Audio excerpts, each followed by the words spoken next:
அனைவருக்கும் வணக்கம். Universal biopolymers social responsibility video.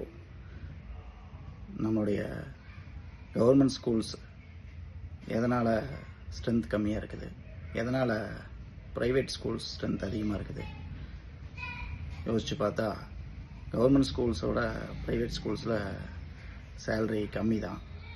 But நம்மளுடைய கவர்மெண்ட் ஸ்கூல்ஸை மாடர்னைஸ் பண்ணல.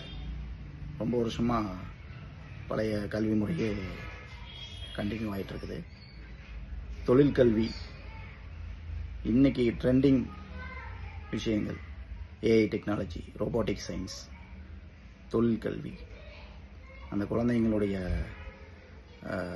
ஆட்டிடியூட் அண்ட் மோட்டிவேஷ்னல் ட்ரைனிங், அதே போல் அவங்க திறமையை கண்டறிஞ்சு இண்டிவிஜுவாலிட்டி, அவங்களுடைய ஒவ்வொருத்தருடைய இண்டிவிஜுவாலிட்டியும் டெவலப் பண்ணக்கூடிய டெக்னிக்ஸ், நம்மளுடைய ரெகுலர் டீச்சர்ஸை வச்சே அவங்கள ட்ரெயின் பண்ணி கூட இதை கொண்டு வர முடியும்.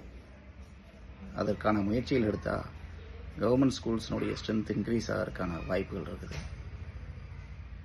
முயற்சி எடுத்து நம்மளுடைய அடுத்த தலைமுறையை பெட்டராக கொண்டு வரதுக்கு கவர்மெண்ட் ஸ்கூல்ஸ்லேயே இருக்கிற டீச்சர்ஸை வச்சே செய்ய முடியும். அதற்கான ட்ரைனிங்கை டீச்சர்ஸ் கொடுத்து கவர்மெண்ட் ஸ்கூல்ஸ்லேயும் சிலபஸை ஆல்ட்ரேஷன் பண்ணால் கவர்மெண்ட் ஸ்கூல்ஸ் மேம்படுவதற்கான வாய்ப்புகள் அதிகம். நன்றி, வணக்கம்.